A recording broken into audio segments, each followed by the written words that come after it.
કિસાન કોંગ્રેસ દ્વારા પદયાત્રા અને ખેડૂતોનું મળતું સમર્થન યાત્રામાં ઠેર ઠેર સ્વાગત અભિવાદન સાથે આવકાર હજારો લોકો યાત્રામાં જોડાઈ રહ્યા છે।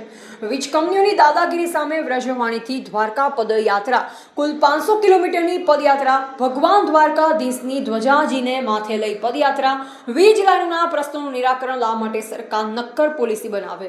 માર્કેટ ભાવના 4 ગણું વળતર અથવા માસિક 50,000 ભાડું અથવા પોલીસ દીઠ 2 કરોડ રૂપિયાની માંગ। યાત્રામાં પાલભાઈ આંબલિયા, લાલજીભાઈ દેસાઈ, જયેશભાઈ પટેલ, મહેશભાઈ રાજકોટિયા સહિતના આગેવાનો જોડાયા। શું નામ દીકરી તારું? મારું નામ કૃષ્ણા।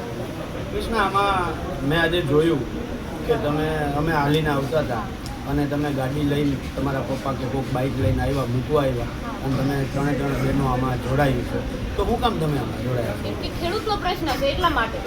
જ્યારે આ થાંભલા રહ્યા એ ખેતરમાં લગાવવામાં આવે છે તો ખેડૂતનું જ નુકસાન થવાનું ને, કે નોકરીવાળા તો પૈસા દેવા આવવાના નથી।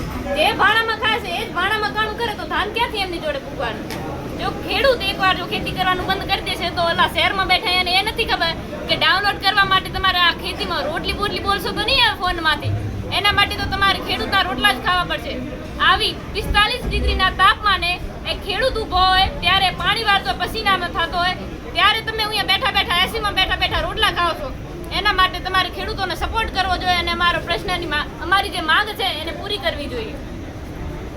બેન, હવે કાલે મેં જોયું, કાલે રાતે તમે કેટલી ચાની લઈને આવ્યા હતા, બરાબર છે? તો એ શું કામ તમે, અને અત્યારે અમે બધા બેઠા હતા તમારા ભેગા, તમે હાયલા હળંગ હાયલા અને હાયલા પછી બેઠા ત્યારે તમે જ નાસ્તો બધાને પીરસતા હતા, તમે બધાને ચા પીવડાવતા હતા। કાલે રાત્રે મેં જોયું હાયલા પછી તમે નાસ્તો દેવાનું ચાલુ કર્યું હતું, તો આવું દીકરી અંદરથી આવી ક્યાંથી પ્રેરણા મળે છે? કેમ કે આ તો અમારા સંસ્કાર છે। એક તો અમે ખેડૂતના દીકરી એટલે થાકવાનો તો એવો કોઈ પ્રશ્ન આવતો જ નથી, અને પછી જે અમારા રેલી કાઢી છે જે સંઘ છે એ ખેડૂત માટે, તો અમારે થાકવાની પણ જુસ્સો આવે કે ખેડૂતની માંગો પૂરી થાય।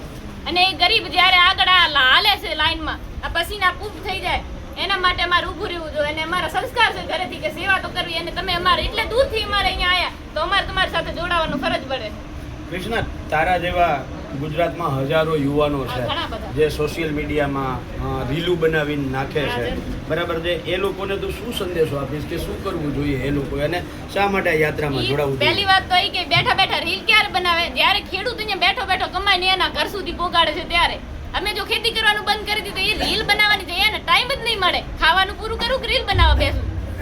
એના માટે આપણે ખેતી અને ખેડૂતને ખાસ કરીને સપોર્ટ કરો।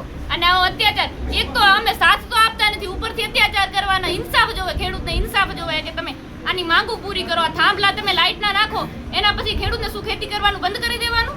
એને બીજો તો ધંધો છે નહીં, અને ખેતી કરવાનું બંધ કરી દે તો શું કરવાનું? એક ખેડૂત દુઃખી નહીં થાય, આખી દુનિયા દુઃખી થવાની છે ખેડૂતના લીધેથી।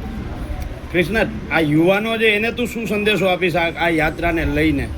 ખાસ કરીને મારા મિત્રો, યુવાન ખેડૂત મિત્રોને કે વધારે ને વધારે આ સંઘ સાથે જોડાઓ અને જાગૃતતા ફેલાવો કે જે લાઇટના થાંભલા આવે છે ને એને આપણે અત્યારથી નથી આવ્યા ત્યાં અત્યારથી ચાલુ કરી દઈએ કે લાઇટના થાંભલા અમે આપણે પ્રશ્ન છે એની માંગણી આપણે દ્વારકા સુધી જે સંઘ જાહેર હોય એની સાથે જોડાઈએ, ગામથી ગામને જાગૃત કરીએ અને સરકાર સુધી આપણો પ્રશ્ન લઈ જઈએ।